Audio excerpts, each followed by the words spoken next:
सभी को नमस्कार। मैं हरकिरत सिंह स्वागत करता हूं केपी कॉलेज के यूट्यूब चैनल पर। आज की जो हमारी क्लास है ये भौतिक प्रदेशों पर अंतिम क्लास होने वाली है और इसीलिए इस क्लास को भी अंत तक ज़रूर देखिएगा। और यदि आपने भौतिक प्रदेशों को अच्छे तरीके से समझ लिया है तो फिर आपके आगे के जो भी टॉपिक रहेंगे, भारत की जलवायु है, कृषि है, मिट्टियाँ हैं, ये सब टॉपिक आपके बहुत अच्छे तरीके से क्लियर होने वाले हैं। और सबसे मेन टॉपिक होता है भारत की फसलें जो होती हैं वो इन सभी टॉपिक करने के बाद उन सब पर डिपेंड करती है कि वहाँ की जलवायु कैसी है, वहाँ की मिट्टी कैसी है, वहाँ की भौगोलिक संरचना कैसी है। तो इसी सिलसिले में आप लोग बने रहिए मेरे साथ में। और आज की क्लास के अंदर हम देखने वाले हैं पश्चिमी और पूर्वी घाट, तटीय मैदान और द्वीप। 3 टॉपिक आज हम करने वाले हैं। तो विदाउट वेस्टिंग मच टाइम चलते हैं सीधा टॉपिक की तरफ। हमने टॉपिक लिया है, इसके अंदर हम देखने वाले हैं घाट। ये जो घाट है उनको 2 भागों में आगे हम पढ़ने वाले हैं। एक रहेगा हमारे पास में पश्चिमी घाट और एक रहेगा पूर्वी घाट।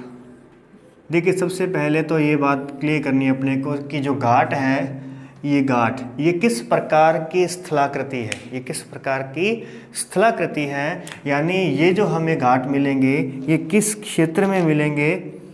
तो इसमें हम देखते हैं कि जो हमने प्रायद्वीपीय पठार देखा है, द्वीपीय पठार, जो हमने पठार देखे हैं, तो पठार और जो बाहरी तट मिलेंगे हमें, जो हमें तटीय मैदान मिलने वाले हैं, तटीय मैदान, इन दोनों के बीच की जो कड़ी है वो क्या है, घाट है। जो हमने पठार देखे वो पठार, और जो बाहरी तट हैं, तट कौन से, जो समुंदर के साथ में लगे हुए हैं, और वो भी कोई छोटे मोटे तट नहीं हैं, वो भी लगभग 100 किलोमीटर के दायरे में फैला ऐसा क्षेत्र मिलेगा अपने को जो समुद्री लहरों से प्रभावित है या प्रायद्वीपीय नदियों के द्वारा प्रभावित है। वो हम तट के अंदर काउंट करेंगे। तो देखिए, हमने प्रायद्वीपीय पठार यानी पठारों को हमने देख लिया था, और पठारों के बाद में जब हम बात करते हैं, देखो यहाँ पे मैं आपको शो करता हूँ।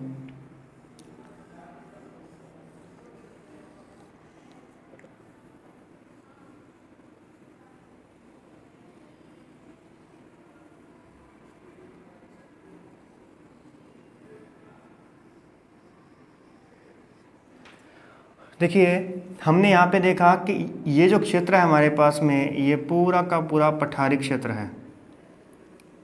ये क्षेत्र पूरा कैसा रहेगा, ये पठारी क्षेत्र हमें मिलेगा। इस पठार के जब हम इस किनारे पर बात करते हैं, इस किनारे की बात करते हैं, ये वाला जो किनारा है, ये किनारा, ये काफ़ी ऊंचा और सीधा उठा हुआ एक क्षेत्र है। ऐसे ही हम जब उस क्षेत्र को देख रहे हैं तो हमने वैसा ही क्षेत्र कुछ इस प्रकार इस तरफ भी हमने नोट किया। तो हमने इनको जो नाम दिया है, ये हमने नाम दिया है घाट। यानी ये क्या मिलेंगे, हमें घाट मिलेंगे। पश्चिम में पश्चिमी घाट है और पूर्व में पूर्वी घाट कहलाएगा। और ये जो बाकी का जो एरिया हमारे पास में ये रिक्त एरिया रह गया है, ये किसके अंतर्गत आ जाएगा, ये आ जाएगा तटीय मैदानों के अंतर्गत। क्लियर है ना। तो एक बार ये ध्यान रखिएगा कि ये जो क्षेत्र है हमें मिले घाट। इसका मतलब घाट क्या है, घाट प्रायद्वीपीय पठार और तटीय मैदानों के बीच की स्थलाकृति है। दोनों के बीच का जो संबंध है वो कौन है, घाट कहलाएंगे। अब इन घाटों के बारे में जब हम बात करते हैं कि पश्चिम में पश्चिमी घाट है और पूर्व में पूर्वी घाट, तो ये जो पश्चिमी घाट है ना, इसे सह्याद्री कहते हैं। पश्चिमी घाट को सह्याद्री भी कहा जाता है। और ये जो पश्चिमी घाट है ये पूरा लगभग 1600 किलोमीटर लंबा है, और इसकी औसत ऊंचाई जो है वो 1200 मीटर है। 1200 मीटर इसकी औसत ऊंचाई है। इस तरफ की बात करते हैं तो ये लगभग कटा फटा है। ये वाला जो तट है हमारे पास में, घाट है जो, ये बहुत ही ज़्यादा कटा फटा है। और इसकी लंबाई फिर भी हम देखते हैं तो 1300 किलोमीटर इसकी हमारे पास में लंबाई आती है। और इसका जो औसत ऊंचाई मिलेगी हमें वो मिलेगी 600 मीटर। 600 मीटर। अब देखिए, अब आप यहाँ पे दोनों में कंपैरिजन कर सकते हैं कि किस क्षेत्र का, किस तरफ का जो घाट है वो ऊंचा रहेगा। तो देखिए, यहाँ 1200 मीटर ऊंचाई है और यहाँ 600 मीटर ऊंचाई है। तो एक कॉन्सेप्ट आपका क्लियर होता है कि पश्चिमी घाट पूर्वी घाट की अपेक्षा क्या है, कटा फटा है। अब ये तरफ जो है ये ऊंचा है, अगर ये ऊंचा है तो यहाँ पर सब बादल टकराएंगे। दक्षिण पश्चिम मानसून हमारा जो है इसी घाट पर टकराएगा। तो उस घाट पर टकराने के बाद में क्या होगा कि यहाँ पर वो बरसात होगी, तो जिससे क्या होगी, नदियों का उद्गम होगा। अब ये नदियाँ बहेंगी। ये नदियाँ हमने देखी हैं कि इस प्रायद्वीपीय पठार का जो डाल है वो पश्चिम से पूर्व की ओर डाल है, इसीलिए नदियाँ सारी ऐसे ही बहती हैं।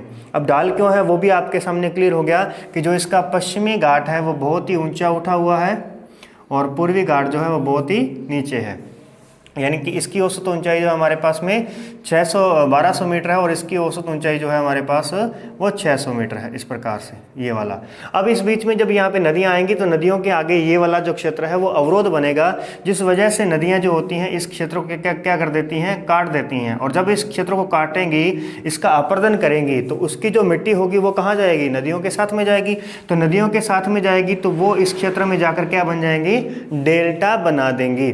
तो इसीलिए दक्षिण भारत में अगर हम बात करते हैं कि सबसे बड़ा डेल्टा किसका रहेगा, तो गोदावरी का डेल्टा रहेगा, गोदावरी का। और उत्तर भारत में या विश्व में सबसे बड़ा डेल्टा जो है वो कौन कौन सा है, सुंदरवन डेल्टा है। यहाँ पर आपको एक बात रह गई थी कि इस तरफ हमारे पास में शिलोंग का जो पठार है, ये शिलोंग का पठार इसी प्रायद्वीपीय पठार का ही एक हिस्सा है, इसी प्रायद्वीपीय पठार का ही एक हिस्सा है।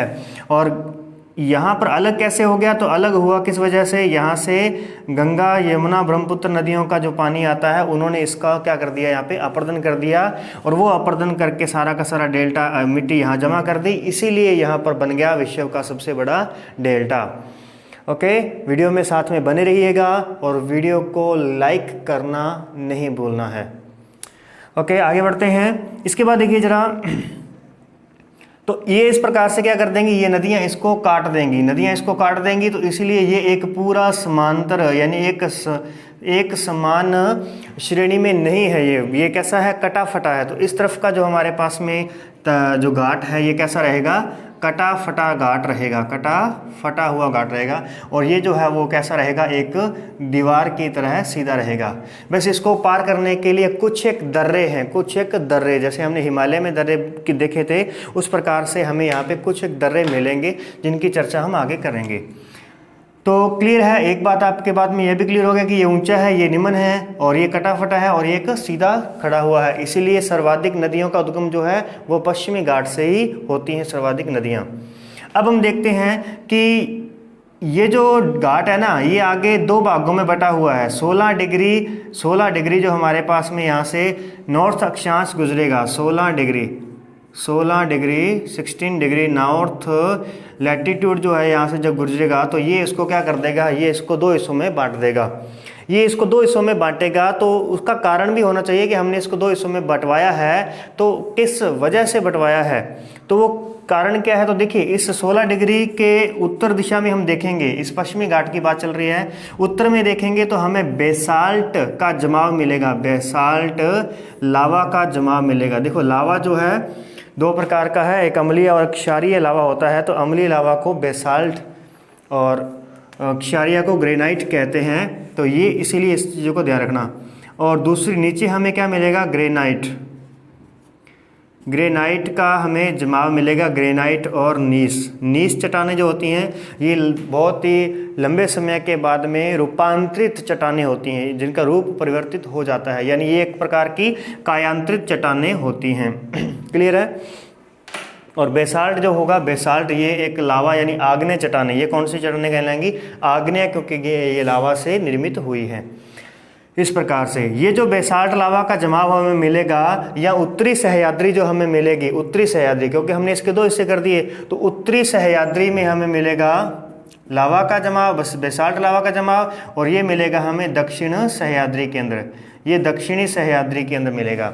तो देखिए, उत्तरी सह्याद्री जो है ये हम पर्टिकुलर अगर कहें कि ये कौन से स्टेट, कौन से राज्य की सह्याद्री को हम कह सकते हैं, यानी उत्तरी जो सह्याद्री है वो किस राज्य के अंदर है, तो वो हमें मिलेगी महाराष्ट्र राज्य के अंदर। कहाँ पे मिलेगी? महाराष्ट्र। ये महाराष्ट्र राज्य के अंदर जो सह्याद्री है, जो पश्चिमी घाट है, वो उसका उत्तरी हिस्सा है और वो बेसाल्ट लावा से बनी है। और ये नीचे वाला जो है ये कर्नाटक का है, कर्नाटक। ये मुख्य रूप से किस में आ जाएगा? कर्नाटक के अंदर आ जाएगा। 2 राज्यों के अंदर ये सह्याद्री हमें मिलेगी। इसके बाद देखिए उत्तरी सह्याद्री। उत्तरी सह्याद्री की जो सबसे ऊंची चोटी है उसका नाम है कलसुबाई। कलसुबाई, कलसुबाई है। और जो दक्षिण सह्याद्री है उसकी ऊंची चोटी जो है इसका नाम कुद्रेमुख है। इसका नाम क्या है? कुद्रेमुख इसका नाम है, सर्वोच्च चोटी का नाम है। और दक्षिण सह्याद्री में है और इसकी ऊंचाई जो है 1872 मीटर है, 1872 मीटर। और अब आपसे अगर पूछ लिया जाए कि भारत की सबसे ऊंची चोटी कौन सी है, तो आप K2 कहेंगे, या फिर आपके पास में दूसरी यहाँ पे कंचनजंगा है। मध्य भारत की सबसे ऊंची चोटी कहेंगे तो यहाँ पे आपको मिलेगी गुरु शिखर कहेंगे। और सह्याद्री की ऊंची चोटी कहेंगे तो कुद्रेमुख मिलेगी। और अगर उत्तरी सह्याद्री की पूछे तो कलसुबाई, दक्षिण सह्याद्री की पूछे तो भी कुद्रेमुख कहलाएगी। डाउट क्लियर कर लेना, ठीक है ना। पूरी सह्याद्री पश्चिमी घाट की बात करेगा तो कुद्रेमुख आएगी, उत्तरी सह्याद्री की बात करेगा तो कलसुबाई, दक्षिण सह्याद्री की बात करेगा तो भी कुद्रेमुख आ जाएगा। क्लियर है? कोई डाउट रहे तो कमेंट्स में मेंशन करना मत भूलिएगा। ओके, आगे बढ़ते हैं। अब ये देखिए, ये उत्तरी सह्याद्री है हमारे पास में। इस कलसुबाई के पास में एक महाबलेश्वर एक पर्वत है, महाबलेश्वरम भी कह देते हैं इसको। तो ये एक पर्वत है। तो इस पर्वत से जो है कृष्णा नदी का उद्गम होता है। और यहीं पर ही भारत का बादल अनुसंधान केंद्र स्थित है। ध्यान रखिएगा, भारत का बादल अनुसंधान केंद्र या मेघ अनुसंधान केंद्र कहाँ पर स्थित है? मेघ अनुसंधान केंद्र किसका? इंडिया का, भारत का। ठीक है, तो भारत। ओके, तो ये कहाँ पे स्थित है? महाबलेश्वरम में स्थित है। क्लियर? और इसी कलसुबाई के पास में तो ये महाबलेश्वर हो गया। कुद्रेमुख की बात करते हैं, कर्नाटक के अंदर है कुद्रेमुख, और कर्नाटक के कुद्रेमुख है। और इसके पास में ही है बाबा बुदन की पहाड़ियाँ हैं। तो बाबा बुदन की जो पहाड़ियाँ हैं ये कॉफ़ी के लिए प्रसिद्ध हैं। कॉफ़ी के लिए क्या है? ये प्रसिद्ध है। क्लियर है? तो ये तो थी बात हमारी पश्चिमी घाट के बारे में। अब बात करते हैं पूर्वी घाट की। तो पूर्वी घाट जो है ये अलग अलग श्रेणियों में क्या हुआ है? बटा हुआ है। यानी इसकी मुख्य रूप से 3 श्रेणियां हमें यहाँ पे मिलेंगी, एक यहाँ पे, 2 और एक यहाँ पे नीचे 3 वाले। ठीक है, जो उत्तर वाली है हमारे पास में, जो उत्तर की है उसे हम कहेंगे उत्तरी सरकार। ठीक है, उत्तरी सरकार। तट का नाम भी हमें उत्तरी सरकार मिलने वाला है, यहाँ पे ध्यान रखिएगा। और यहाँ पे जो पहाड़ियाँ हैं ना, पहाड़ियों की जो श्रृंखला है उसे भी हम उत्तरी सरकार कहेंगे। और जो मध्य की जो पहाड़ियाँ हैं इन्हें हम कुडप्पा पहाड़ियाँ कहते हैं, कुडप्पा पहाड़ियाँ। और उसके बाद में जो दक्षिण की है इसे तमिलनाडु की पहाड़ियाँ कहा जाता है, तमिलनाडु पहाड़ियाँ कहते हैं। ये बात किसकी चल रही है? बात चल रही है पूर्वी घाट की बात चल रही है। ओके, तो पूर्वी घाट ध्यान रखिएगा। और इस पूर्वी घाट की जब हम देखते हैं, पूर्वी घाट की सबसे ऊंची चोटी की बात करते हैं तो अरमा कोंडा जो है इसकी सबसे ऊंची चोटी है। ठीक है, अरमा कोंडा इसकी सबसे ऊंची चोटी हमें मिलने वाली है, जो कहाँ पे मिलेगी? तमिलनाडु के अंदर मिलेगी। ठीक है, तमिलनाडु के अंदर मिलेगी, तमिलनाडु की पहाड़ियों में मिलेगी। तो यहाँ पर हमें कई प्रकार की पहाड़ियाँ मिलने वाली हैं। तो वैसे आपके लिए इतना काफ़ी है यहाँ तक जानकारी रखना। तो यहाँ तक आप जानकारी पहले अपनी इकट्ठी कर लें। और अगर आपको PDF चाहिए, इसकी PDF चाहिए तो आप टेलीग्राम चैनल पर जुड़ सकते हैं, या KP कॉलेज की एप्लीकेशन डाउनलोड कर सकते हैं, वहाँ आपको ये प्रोवाइड करवा दी जाएंगी। कमेंट सेक्शन में अपना नाम लिखना मत भूलिएगा। और या फिर आप प्लेलिस्ट में जाइए, कॉलेज के जहाँ पर आप ये वीडियो देख रहे हैं वहाँ पर आप प्लेलिस्ट में जाइए और आपको कॉलेज का एड्रेस, मोबाइल नंबर सब मिल जाएगा, जहाँ आप कांटेक्ट कर सकते हैं। ओके, ठीक है, आगे बढ़ते हैं। अब देखिए ये हमारे पास में हो चुका है पूर्वी घाट और ये हो गया पश्चिमी घाट हो गया। अब पूर्वी घाट और पश्चिमी घाट जो है जी ये कहाँ पे मिलते हैं, जहाँ इन दोनों का मिलन होता है वहाँ पे है नीलगिरी की पहाड़ियाँ। वहाँ पे क्या मिलेंगी हमें, नीलगिरी की पहाड़ियाँ मिलेंगी, ब्लू माउंटेन मिलेगा हमें, यहाँ पे ब्लू माउंटेन मिलेगा, ब्लू माउंटेन मिलेगा, माउंटेन। तो यानी नीलगिरी की पहाड़ियाँ हमें यहाँ पर मिलेंगी। अब देखिए नीलगिरी की पहाड़ियाँ यहाँ पे हैं, तमिलनाडु और केरल के अंदर है। तो नीलगिरी की पहाड़ियाँ और इसके अलावा और भी कुछ पहाड़ियाँ हैं, जैसे अन्नामलाई की पहाड़ियाँ हैं, पलानी की पहाड़ियाँ हैं और कोडामम की पहाड़ियाँ हैं। ये सब पहाड़ियाँ याद रखना है आपको, क्योंकि ये बहुत ही इम्पोर्टेंट है दक्षिण भारत के अंदर। देखिए एक हमें मिलेंगी नीलगिरी की पहाड़ियाँ, नीलगिरी की पहाड़ियाँ, ये कहाँ पे है, तो ये केरल और तमिलनाडु में स्थित है। जितनी पहाड़ियाँ मैं यहाँ पे लिखने जा रहा हूँ वो सारी के सारे केरल और तमिलनाडु में स्थित मिलेंगी आपको। फिर आती है हमारे पास में अन्नामलाई की पहाड़ियाँ हैं। अन्नामलाई की पहाड़ियों के बारे में हम देखते हैं तो पालनी की पहाड़ियाँ या पलानी की पहाड़ियाँ भी आ जाता है। और फिर आता है हमारे पास में कार्डामम की पहाड़ियाँ या इलायची की पहाड़ियाँ, ठीक है। ये 4 पहाड़ियाँ हमें यहाँ पे मिलने वाली हैं। यहाँ पर तो क्या होता है, यहाँ पर तो पूर्वी घाट और पश्चिमी घाट का मिलन होता है। पश्चिमी घाट इस तरफ क्या है हमारे पास में, पश्चिमी घाट है और इस तरफ हमारे पास में पूर्वी घाट है। इन दोनों का मिलन होता है नीलगिरी की पहाड़ियों पर।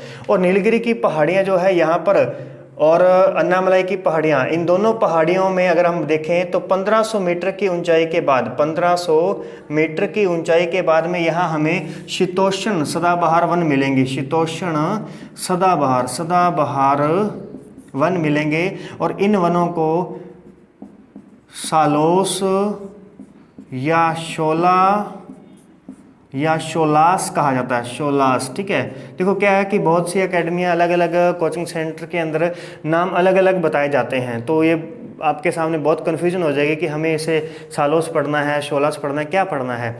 तो देखिए ये ज़्यादातर जो शब्द आता है शोलास या शोला, ये शब्द बहुत ही इंपॉर्टेंट रहता है, इसलिए ये ध्यान रखिएगा कि नीलगिरी की पहाड़ियों पर शीतोष्ण सदाबहार वनों को किस नाम से जाना जाता है, शोला या फिर शोलास नाम आएगा।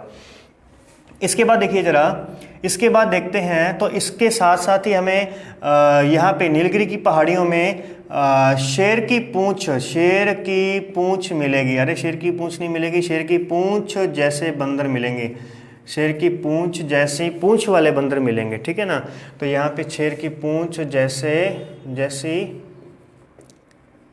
पूंछ वाले बंदर, तो थोड़ा कुछ अमेजिंग लग रहा है तो सर्च कीजिएगा कि ये किस प्रकार के दिखते होंगे। और आगे बढ़ते हैं, अब देखते हैं अन्नामलाई के बारे में हमने देख लिया। और अन्नामलाई के देखिए, अन्नामलाई की सबसे ऊंची जो चोटी है अनाईमुड़ी जो है इसकी सबसे ऊंची चोटी है और इसकी ऊंचाई है 2695 मीटर। 2695 मीटर जो है हमारे पास यहाँ पे इसकी क्या रहेगी, ऊंचाई रहेगी। सॉरी 95 नहीं, 70 मीटर, 2670 मीटर है इसकी ऊंचाई रहेगी। नीलगिरी की पहाड़ियाँ जो है इसकी सबसे ऊंची चोटी की बात करते हैं तो यहाँ पे आती है हमारे पास में दोदा बेटा, याद रखना हो तो दादा बेटा याद रख लेना। और इसकी ऊंचाई है 2637 मीटर, 2637 मीटर इसकी ऊंचाई हमें मिलने वाली है। क्लियर है। तो नीलगिरी की पहाड़ियों की ऊंची चोटी कौन सी है, मिलेगी दोदा बेटा। और अन्नामलाई की पहाड़ियों की ऊंची चोटी कौन सी मिल रही है, अनाईमुड़ी है, 2670 मीटर इसकी ऊंचाई है। अब ये अन्नामलाई जो है तो अन्नामलाई में ही क्या मिलेगा हमें, अन्नामलाई की जो पहाड़ियाँ हैं, इन पहाड़ियों के बात करते हैं तो यहाँ पर हमें मिलेगा ऊटी एक स्थान है, ऊटी एक प्रसिद्ध स्थान है, यानी उट्टकमंगलम। ये तमिलनाडु में है, ये तमिलनाडु में स्थित है। ये एक तमिलनाडु का बहुत ही अच्छा पर्यटक स्थल है, बहुत ही अच्छा ये पर्यटन स्थल है। तो ये हमें मिलने वाला कहाँ पे है, पलानी की पहाड़ियों पर मिलेगा। सॉरी, ठीक है, ध्यान रखिएगा, सही कर लेना, करेक्शन कर लेना इसकी, ये मिलेगा। और इलायची की पहाड़ियाँ, कोडामम की पहाड़ियाँ जो हैं ये बिल्कुल दक्षिण में, बिल्कुल दक्षिण के अंदर, भारत के बिल्कुल दक्षिण में मिलेंगी हमें ये पहाड़ियाँ। और इन पहाड़ियाँ किसके लिए प्रसिद्ध हैं? इलायची के लिए प्रसिद्ध हैं, इसलिए इनको कोडामम की पहाड़ियाँ कहा जाता है। और इसी के साथ में इन पहाड़ियों की जो दक्षिण की जो पहाड़ियाँ हैं, दक्षिण में इन्हें नागरकोइल के नाम से जाना था। नागरकोइल के नाम से जाना जाता है, नागरकोइल के नाम से जाना जाता है। क्लियर है? तो आपके सामने बहुत इंपॉर्टेंट चीज़ें यहाँ पे मैंने रख दी हैं, जिनको आप अच्छे तरीके से क्लास के साथ साथ में नोट करते रहिएगा, और नहीं तो अगर आप पीछे रह गए हैं तो बाद में भी इसे नोट किया करें। ओके, अब हम बात करने वाले हैं, हमारे पास में आता है तटीय मैदान। तटीय मैदानों की बात करते हैं। देखो, किसी देश के तट होना कितनी बड़ी उसकी एक आर्थिक मदद होती है। ये बहुत हर देश यही चाहता है कि उसके पास में एक तट हो। तट होने का मतलब उसके पास में समुद्री मार्ग होना आवश्यक है। समुद्री मार्ग है किसी के पास में तो वो लगभग पूरे देशों में आगे विकसित देश की कैटेगरी में आ सकता है, अपनी अर्थव्यवस्था को बहुत ही सुदृढ़ और अच्छा बना सकता है। ताकि क्योंकि तट से क्या होता है, ये तट के समुद्र किसी के नहीं है, समुद्र सबके हैं, तो इसीलिए कोई भी यहाँ पर सफ़र कर सकता है और व्यापार कर सकता है, अपने व्यापार को बढ़ा सकता है। कई देश तटों की कमी की वजह से भी बहुत ही पिछड़ते जा रहे हैं। ओके, अब देखिए, तट जो होते हैं, तट, इसका मतलब तट से हमें समुद्री मार्ग चाहिए, तो इसका मतलब हमें तट पर क्या चाहिए होगा? तट पर हमें बंदरगाह चाहिए होंगे, बंदरगाह चाहिए होंगे, जहाँ पर समुद्री विमान जो होते हैं, समुद्री जो यान होते हैं, वो वहाँ पर आकर के लगते हैं, और जहाँ से इसका सामान उतार चढ़ाव किया जाता है। तो बंदरगाह बहुत ही इंपॉर्टेंट हो जाते हैं। लेकिन हम इसे व्यापारिक के टॉपिक में देखने वाले हैं। फिलहाल हम तटीय मैदानों के बारे में एक बार चर्चा करने वाले हैं। तो देखिए, तटीय मैदान, अब उसी प्रकार से जैसे हमने यहाँ पे घाट देखे हैं, उसी प्रकार से हमें यहाँ पे तट मिलेंगे। तो जो तट है, ये भी पश्चिमी और पूर्वी तट दो हिस्सों में बढ़ जाएंगे, पश्चिमी और पूर्वी तट में बढ़ जाएंगे। एक हमारे पास में पश्चिमी तट आ जाएगा और एक पूर्वी तट आ जाएगा। जिस प्रकार से हमने देखा था कि पूर्वी तट जो है, वो पूर्वी घाट जो है वो बहुत कटा फटा था, घाट कटा हुआ था, जबकि पश्चिमी घाट जो है वो एक सीधा था। सॉरी, एक बात अपनी यहाँ पे रहेगी कि पश्चिमी घाट के दर्रे हमें यहाँ पे थोड़े देखने थे, है ना। तो पश्चिमी घाट के दर्रों के बारे में ध्यान रखिएगा। एक आता है हमारे पास में थाल घाट आता है, और एक आता है हमारे पास में भोर घाट, और एक है पाल घाट, और एक है सिनकोटा गैप, सिनकोटम गैप। तो ये चार हमें यहाँ पे गैप मिलेंगे, दर्रे मिलेंगे, जो जिससे हम इसको पार कर पाएंगे। थाल घाट सुनते रहिएगा अच्छे तरीके से, और बाद में इसको नोट कर लीजिएगा। थाल घाट जो है, ये थाल घाट और भोर घाट जो है, ये महाराष्ट्र के अंदर है। और थाल घाट से हमें मिलेगा मुंबई से जाएंगे हम कहाँ? मुंबई से जाएंगे कोलकाता। मुंबई से कोलकाता का रास्ता हमें मिलेगा, कोलकाता, और सड़क और रेल मार्ग हमें मिलेगा यहाँ पे।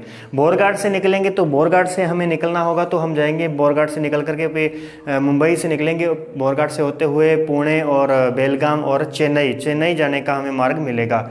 पालघाट की बात करते हैं तो पालघाट है वो हमें लेके जाएगा, कोचीन से लेकर जाएगा कोयम्बटूर के अंदर। कोचीन से हम निकलेंगे तो जाएंगे कहाँ पे?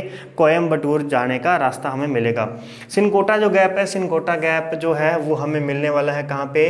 अन्नामलाई और नीलगिरी की पहाड़ियों के बीच में हमें सिनकोटा गैप मिलेगा। ये भी केरल को तमिलनाडु से जोड़ता है। ओके, ठीक है। तो यहाँ आइए, पश्चिमी जो तट है, पश्चिमी तट बहुत ही संकरा तट है। यानी संकरा, इसका मतलब इसकी चौड़ाई बहुत कम है, इसकी चौड़ाई बहुत ही कम है, जबकि इसकी चौड़ाई बहुत अधिक है। यानी कि ये बहुत ही चौड़ा तट है, चौड़ा है। ये तट कैसा है? चौड़ा है। अब इस तरफ क्या है? ये संकरा तट है, और ये बहुत ही कटा फटा हुआ तट है। और जबकि ये एक समतल मैदान की तरह है। ये कैसा है? एक मैदान की तरह है। ये कटा फटा क्यों है? क्योंकि आपने देखा कि ये घाट हमारे पास में जो था, पश्चिमी घाट जो था, पश्चिमी घाट, तो पश्चिमी घाट का इधर से जो है बादल आएंगे, यहाँ से बादल आएंगे जो इसके साथ में टकरा करके वर्षा करेंगे। तो ये वर्षा करेंगे जब, तो यहाँ से बहुत ही तेज़ गति से यहाँ से नदियाँ पानी वापस भी तो जाएगा, और जो पानी आगे निकल गया वो नदियों के रूप में आगे जाएगा। तो जो इस प्रकार की नदियाँ हैं, इस तरफ की नदियाँ हैं, वो बहुत ही तेज़ गति से बहेंगी, जिस वजह से वो बड़े बड़े जलप्रपात बनाएंगे, जलप्रपात यानी वाटरफॉल बनाएंगी, और क्या करेंगी, यहाँ पे इस तट को बहुत ही काट देंगी, अलग अलग हिस्सों में कट कर देंगी। जबकि इधर वाली जो नदियाँ हैं ये बहुत ही स्लो गति से जाएंगी, आराम से जाएंगी, क्योंकि इनको आगे रुकावट है। तो रुकावट है तो इनकी स्पीड बहुत कम हो जाएगी। कम होने के बाद में यानी ये धीरे धीरे यहाँ पर जाएंगी। इसका मतलब जो भी इन्होंने अपने साथ में अपर्दन लिए हैं, उस अपर्दन का निक्षेपण वो इस पूर्वी तट पर भी करेंगी। यानी इस क्षेत्र में क्या मिलेगा, हमें खाद्र का जमाव मिलेगा, खाद्र का जमाव मिलेगा। अब खाद्र का जमाव मिलेगा तो जिस वजह से यहाँ पे क्या हो जाएगा, ये उपजाऊ भूमि बन जाएगी और यहाँ पर खेती करने लायक हमें मिल जाएगा क्षेत्र। ठीक है, ये बहुत ही कटा फटा है और यहाँ पर फिर अच्छी तरीके से खेती नहीं की जा सकती, लेकिन ये जो क्षेत्र है, इस वाला पश्चिमी जो तट है, ये हमें पर्यटन की दृष्टि से काफ़ी अच्छा मुनाफा दे सकता है। क्लियर है। और ये जो हमारा तट है, ये समुद्री मार्ग में भी हमें बहुत अच्छी यहाँ पे बंदरगाह हमें इस तरफ मिलते हैं पश्चिमी तट पर, जैसे मुंबई है, न्यू मंगलोर है, कोचीन है। ये बंदरगाह बहुत ही इंपॉर्टेंट बंदरगाह रहते हैं। कांडला बंदरगाह है, कांडला, तो ये इसमें रहते हैं। और इसी प्रकार से यहाँ पे कोलकाता है, इस तरफ कोलकाता, विशाखापट्टनम और चेन्नई। इस तरफ हम देखेंगे तो यहाँ हमें 3 इम्पोर्टेंट बंदरगाह मिलेंगे और यहाँ हमें 4 इम्पोर्टेंट मिलेंगे। वैसे तो हमारे पास में टोटल 13 बंदरगाह हैं भारत के। कितने बंदरगाह मिलेंगे? 13 बंदरगाह मिलते हैं। क्लियर। अब देखिए, तो ये समतल हो गया, यहाँ पे जमाव है। ठीक है, अब हम देख लेते हैं इसका थोड़ा सा विभाजन। स्थिति को हमने देख लिया, समझ लिया है इसके बारे में कि इसकी बनावट किस प्रकार की है। और अब हम देखते हैं कि जो इस तरफ हमें जो समुद्री कटाव के कारण, समुद्री कटाव क्या हुआ, लहरें होंगी, तो लहरें इस तट का कटाव करेंगी और कटाव करेंगी तो उससे कोई ना कोई स्थलाकृति ऐसी बनेगी ही जिसके अंदर पानी रुकेगा। तो ऐसी स्थलाकृति बनती है, यानी एक छोटी झील बनती है यहाँ पे, झील। और झील ऐसी बनती है जो किस कारण से बनी? अपर्दन के कारण, अपर्दन के कारण बनी, और जिसे क्या कहते हैं? क्याल कहते हैं, क्याल कहा जाता है। जबकि यहाँ पर हम देखें पूर्वी तट की बात करें तो पूर्वी तट के अंदर खारे पानी का, समुद्री लहरें क्या करती हैं? समुद्री जो लहरें हैं, समुद्री लहरें खारे पानी का निक्षेपण करती हैं। निक्षेपण देखो, एक तरफ तो क्या हो रहा है? कटाव हो रहा है। कटाव होने का मतलब अपर्दन हो रहा है।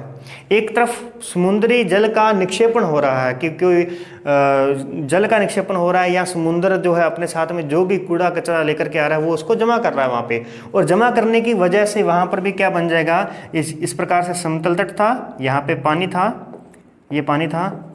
तो क्या हुआ यहाँ पे कि इस क्षेत्र में यहाँ पे जो मलबा लाया गया समुद्र के द्वारा, उस मलबे को यहाँ पे क्या कर दिया गया? जमाव कर दिया गया। और जमाव करने के बाद में वो क्षेत्र जो हो गया, ये जो पानी का इलाका है, ये क्या हो जाएगा? इस समुद्र से अलग हो जाएगा, जिसे हम क्या कहेंगे? लेगुन कहेंगे, लेगुन।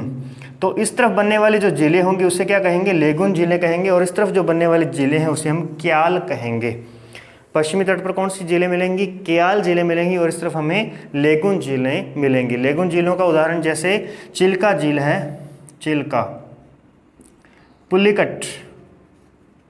पुलिकट झील है, ये कैसी झीलें हैं? लेगुन झीलें हैं। क्याल की बात करते हैं तो हमें बेम्बानंद यहाँ पे हमें झील मिलेगी। यहाँ पर झील जो है बेम्बानंद, ये केरल के अंदर है। तो इस झील में क्या होता है? हर वर्ष नौकायान होती है, नौकाओं की दौड़ होती है। आपने अगर देखा हो टीवी में, फिल्म के अंदर देखा होगा, नौकाओं की दौड़ होती है। तो वो नौकाओं की दौड़ कहाँ होती है? बेम्बानंद में होती है, बेम्बानंद में होती है। ओके, इसके बाद देखिए जरा, तो ये तो हमने इसके हिस्से ये देख लिया, इसके बारे में चर्चा देख ली। अब हम इसके हिस्से करते हैं, इसके हम हिस्से करेंगे, अलग अलग विभाजन करेंगे। तो देखिए, जो हमारे पास में पश्चिमी घाट तट है तो उसके हमने विभाजन किए हैं, 4 विभाजन किए हैं। एक हमारे पास में सौराष्ट्र तट आ जाता है, सौराष्ट्र तट। तो ध्यान रखिएगा, सौराष्ट्र तट किसे कहते हैं? सौराष्ट्र। एक हमें मिलेगा कोंकण तट मिलेगा, कोंकण तट मिलेगा। एक मिलेगा कन्नड़ तट, कन्नड़। और एक मिलेगा मालाबार। आपने मालाबार के बारे में जरूर सुना होगा, क्योंकि हमारा दक्षिण पश्चिम जो मानसून है सबसे पहले 1 जून को मालाबार तट पर आकर के टकराता है। सौराष्ट्र जो तट है, सौराष्ट्र तट ये बेसिकली गुजरात, ये गुजरात राज्य का तट है। कोंकण तट हम कह सकते हैं कि ये महाराष्ट्र राज्य का, महाराष्ट्र राज्य का तट है। कन्नड़ की बात करें तो ये कर्नाटक का कहलाएगा, कर्नाटक का तट। और मालाबार तट जो है ये केरल का कहलाएगा, केरल का जो तट है ये मालाबार तट कहलाएगा। कोई पर्टिकुलर स्थान पूछे कि इसका स्थान जो है सौराष्ट्र तट का कहाँ से कहाँ तक है, तो ये हम कह सकते हैं कि कच्छ द्वीप से लेकर के यह हमें मिलेगा दमन द्वीप तक। कहाँ मिलेगा? दमन द्वीप तक मिलेगा। और दमन से बात करेंगे, दमन से चलते हैं तो गोवा तक जो हमें मिलेगा ये कोंकण तट मिलेगा, ठीक है। और गोवा से लेकर के हम चलते हैं न्यू मंगलोर, तो न्यू मंगलोर तक चलेंगे तो हमें मिलेगा कन्नड़ तट मिलेगा। न्यू मंगलोर से लेकर के हम अगर कोचीन तक जाएंगे, कोचीन तक, तो हमें मालाबार तट मिलेगा। क्लियर है ना? तो इस प्रकार से इन तटों के नाम हमने डिवाइड कर दिए हैं। इसी प्रकार से जो हमारे पास में पूर्वी तट हैं, पूर्वी तट जो हैं इनके भी नाम हैं, इसके भी हम विभाजन करते हैं। तो इसके आता है, एक आता है बोंगा तट आता है। आज तक आपने इसके बारे में रीडिंग नहीं की होगी, तो आज ध्यान रखिएगा। बोंगा तट जो है ये हमें मिलेगा पश्चिम बंगाल का तट मिलेगा। ये पश्चिम बंगाल का जो तट है बोंगा तट कहलाएगा। और उसके बाद में हम देखते हैं, उत्कल तट या उत्तरी सरकार तट कहलाएगा। ये उत्तरी सरकार तट कहलाएगा। और एक होगा हमारे पास में कोरोमंडल तट कहलाएगा, ठीक है। तो उत्तरी सरकार जो तट है ये मिलेगा हमें उड़ीसा और आंध्र प्रदेश का जो तट है ये उत्कल तट उत्तरी सरकार कहलाएगा। कोरोमंडल तट जो है ये तमिलनाडु का है। और बोंगा तट जो है ये पश्चिम बंगाल का है। तो इस तरफ हमें 4 राज्य हमें इस तरफ मिलेंगे और 5 राज्य हमें उस तरफ मिलेंगे। 5 राज्य, गुजरात, महाराष्ट्र और कौन सा आ गया? गोवा, कर्नाटक और केरल। तो 5 इस तरफ पश्चिम में है, 4 पूर्व में है, यानी कि कुल तटीय राज्यों की संख्या कितनी है? तो तटीय राज्यों की संख्या आ जाती है हमारे पास में 9 तटीय राज्य आ जाते हैं। 9 तटीय राज्य हैं। और तट रेखा की लंबाई कितनी है? 6100 किलोमीटर इसकी लंबाई है। जो हमारी तटीय सीमा है भारत की मुख्य भूमि की, वो 6100 किलोमीटर कहलाएगी। ओके, ठीक है। और ये हो गया, इसका क्षेत्र आ गया। चलिए आगे देखते हैं। अब हमारे पास में छोटा सा टॉपिक रहा है द्वीपों के बारे में है। तो द्वीप के बारे में थोड़ी सी अपन डिस्कशन यहाँ पे कर लेते हैं। वैसे थोड़ी बहुत डिस्कशन आपको फर्स्ट टॉपिक में करवा दी थी जब हमने शुरू किया था किसके बारे में? भारत के सामान्य परिचय की बात की थी। यदि आपने उसे नहीं देखा है तो उस वीडियो को आप प्लेलिस्ट में जा कर के देख सकते हैं। इसके बाद में हम बात करने वाले हैं जो हैं वो हमारे पास में क्या आएगा? द्वीप आएंगे। ओके, द्वीप। तो द्वीपों की बात करते हैं। तो द्वीप देखो द्वीप जो है ये इस तरफ हमारे पास में बंगाल की खाड़ी है, बंगाल की खाड़ी। और इस तरफ हमारे पास में अरब सागर है, जो अरब सागर है। तो यहाँ पर जो हमें द्वीप के रूप में जो मिलेगा वो हमें क्या मिलेगा? लक्षद्वीप मिलेगा। यहाँ पे लक्षद्वीप मिलेगा। और इस तरफ हमें जो मिलेगा बंगाल खाड़ी में वो मिलेगा अंडमान निकोबार द्वीप समूह हमें यहाँ पे मिलेगा। ओके, इसके अलावा हमें और द्वीप कहाँ मिल सकते हैं? और मिलेंगे हमें गंगा, ये सुंदरवन डेल्टे पर हमें बहुत से द्वीप यहाँ पे मिलेंगे। और यहाँ पे नए नए द्वीपों का जन्म होता जा रहा है। यानी जो भी गंगा ने डेल्टा यहाँ पे जमा किया है वो डेल्टा धीरे धीरे समुद्री जल से बाहर निकलता हुआ आ रहा है। और जिस वजह से यहाँ पे द्वीपों की उत्पत्ति होती जा रही है। इसके अलावा यहाँ पे हम देखेंगे तो इस तरफ लेगुन झील है। लेगुन झील जो बनी है वो भी इस प्रकार से बनती है।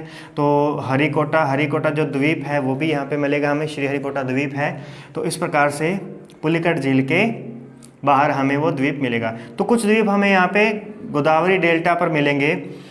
और इस क्षेत्र की जब हम बात करते हैं तो यहाँ पर आपने अभी देखा कि यहाँ पर नदियाँ बहुत ही तीव्र गति से जाती हैं, जिस वजह से यहाँ का जो तट है वो बहुत ही कटा फटा मिलता है। और इस वजह से हमें इस कटे फटे तट पर भी हमें बहुत से द्वीप देखने को मिलते हैं।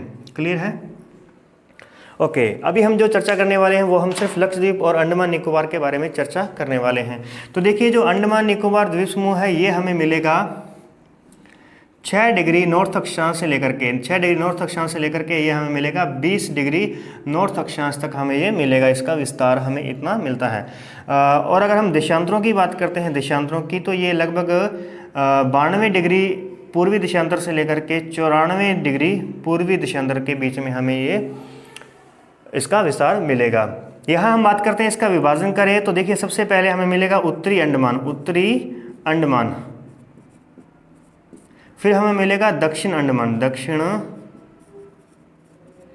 अंडमान, फिर हमें मिलेगा little Andaman, little Andaman. Okay, फिर हमें मिलेगा कार निकोबार, कार निकोबार, फिर हमें मिलेगा मध्य निकोबार, मध्य निकोबार, फिर हमें मिलेगा ग्रेट निकोबार, ग्रेट निकोबार। देखिए इस प्रकार से हमें ये यहाँ पे इसके द्वीप मिलेंगे। मुख्य रूप से ये मुख्य द्वीप है, इसके अलावा भी बहुत द्वीप यहाँ पे हैं। अब देखिए उत्तरी अंडमान, अब हम देख लेते हैं। पहले तो हमने ये जो डिवाइजन होता है इन दोनों का, ऊपर अंडमान है नीचे निकोबार है, तो इन दोनों को डिवाइड करने वाला कौन है? 10 डिग्री नॉर्थ अक्षांश इन दोनों को डिवाइड करता है। ओके, बनाने में ये थोड़ा सा इससे ऊपर नीचे बन गया है, इसलिए उसको मेंशन ना कीजिए, इसको एक बार अलग रहने दीजिए, ठीक है? सिर्फ आपने एक बार यहाँ पे फोकस करना है। कहीं आप देखो कि सर यहाँ पे तो कन्याकुमारी तो 8 डिग्री पर है और आप ये जो बना रहे हैं 10 डिग्री उससे भी नीचे बना रहे हैं, तो देखिए इसको मैंने अलग कर दिया है। ओके, अब कन्फ्यूजन में नहीं रहना है। अब देखिए ये हो गया। अब इसके बाद में हम देखते हैं कुछ विशेषता के बारे में देखते हैं। उसे ऊपर देखेंगे तो उस ऊपर हमें कोको द्वीप मिलेगा, कोको द्वीप। ये कोको द्वीप जो है ये किसका है? म्यांमार का है, म्यांमार का ये द्वीप है। और नीचे की ओर जाएंगे तो नीचे हमें सुमात्रा मिलेगा, सुमात्रा, जो कि इंडोनेशिया का है, इंडोनेशिया का हमें यहाँ पे मिलेगा। अब हम इसका थोड़ा सा डिवाइड कर देते हैं अलग अलग, कि इनका बीच में हम क्षेत्र बनाते हैं कि इसको डिवाइड कौन करता है। तो यहाँ पे इसको डिवाइड करने वाला जो है वो मिलेगा हमें ग्रेट चैनल, ग्रेट चैनल किसको अलग करता है? ग्रेट निकोबार को इंडोनेशिया से अलग करता है। यहाँ हम देखेंगे तो यहाँ हमें मिलेगा कोको स्ट्रेट, कोको स्ट्रेट, जो कोको द्वीप को उत्तरी अंडमान से अलग करता है। यानी इस कोको स्ट्रेट से लेकर के ग्रेट निकोबार तक हमें पूरे के पूरे अंडमान निकोबार मिलेगा। और इसी प्रकार से इन दोनों को अलग कौन करेगा? अंडमान को और निकोबार को अलग कौन करेगा? तो वो मिलेगा 10 डिग्री चैनल, 10 डिग्री नॉर्थ अक्षांश, जिसे हम 10 डिग्री चैनल कहते हैं। फिर देखिए कि जो हमारे पास में अंडमान निकोबार की सबसे ऊंची चोटी है, सबसे ऊंची जो चोटी है जिसका नाम है सैंडल पीक, सैंडल पीक, इसकी सबसे ऊंची चोटी है 970 मीटर इसकी ऊंचाई है। तो सैंडल पीक जो है वो कहाँ पे मिलेगी? दक्षिण अंडमान पे। और जो हमारी इसकी अंडमान निकोबार की राजधानी है पोर्ट ब्लेयर, पोर्ट ब्लेयर जो है वो भी कहाँ मिलेगी? हमें दक्षिण अंडमान पे मिलेगी। और पोर्ट ब्लेयर ही भारत का 13वां बंदरगाह हमें मिलेगा, ठीक है। इसके बाद देखिए नीचे हम बात करते हैं तो नीचे इंपॉर्टेंट चीज़ जो है हमारे पास, देखिए जो हमारा दक्षिणतम बिंदु है, जो भारत का दक्षिणतम बिंदु है इंदिरा पॉइंट, इंदिरा पॉइंट जो है वो हमें कहाँ मिलेगा? ग्रेट निकोबार पर मिलने वाला है। तो इस प्रकार के द्वीप हैं। और ये सारे के सारे जो द्वीप हैं ये किस के विस्तार माने जाते हैं? अराकान योमा पर्वत के बारे में, पर्वत के चोटियां कहलाती हैं। ये सारे के सारे द्वीप जो हैं ये क्या कहलाते हैं? अराकान योमा पर्वतमाला की ये चोटियां हैं। अब ये अराकान योमा पर्वतमाला क्या है? ये कोई हलवा नहीं है, इसको मैंने भौतिक प्रदेशों में बता दिया है, पीछे की वीडियो आप देखिए जरूर। आगे बढ़ते हैं। इसके बाद देखते हैं इस तरफ की बात करते हैं तो यहाँ पे हमें मिलेगा मालदीव हमें देश मिलेगा, तो मालदीव मिलेगा। और उसके बाद में हमें मिलेगा मिनिकॉय, ये मालदीव है मान लेते हैं, और ये मिनिकॉय है, ये मिनिकॉय द्वीप है, मिनिकॉय द्वीप। उसके बाद में ये ऊपर वाला लक्षद्वीप है, यानी लक्षद्वीप का सबसे दक्षिण में जो मिलेगा हमें वो मिनिकॉय द्वीप मिलेगा। इन दोनों के बीच में जो है वो है 8 डिग्री चैनल, 8 डिग्री चैनल किसको अलग करता है? मिनिकॉय द्वीप को मालदीव से अलग करता है। और 9 डिग्री चैनल, जो 9 डिग्री चैनल है, 9 डिग्री चैनल ये मिनिकॉय को लक्षद्वीप के अन्य द्वीपों से अलग करता है। ओके, तो ये थे हमारे पास में मुख्य रूप के द्वीप और ये हमारे थे भारत के भौतिक प्रदेश। आई होप कि आपको ये वीडियो, ये पूरे का पूरा जो हमारा टॉपिक है अच्छे तरीके से समझ में आया होगा। यदि समझ में आया है तो अपने दोस्तों को भी शेयर कीजिए ताकि वो भी इस नॉलेज को ग्रहण कर सकें और अपने नंबर ला सकें। देखिएगा यहाँ से भी हमारे पास में आरएस और पटवारी के लिए बहुत क्वेश्चन निकलने वाले हैं और इसी प्रकार से नॉलेज बड़ी वीडियो अगर आपको चाहिए होती हैं वैसे आपके सामने आती रहेंगी। देखने आपका सौभाग्य है कि अगर आप देखते हैं उन सब वीडियोज़ को तो बहुत अच्छी बात है और हमें भी उसका रिस्पांस अच्छा मिलता है। तो ठीक है, बने रहिएगा मेरे साथ में। मिलते हैं नेक्स्ट वीडियो के अंदर, तब तक के लिए धन्यवाद। लाइक, शेयर और सब्सक्राइब करना मत भूलिएगा।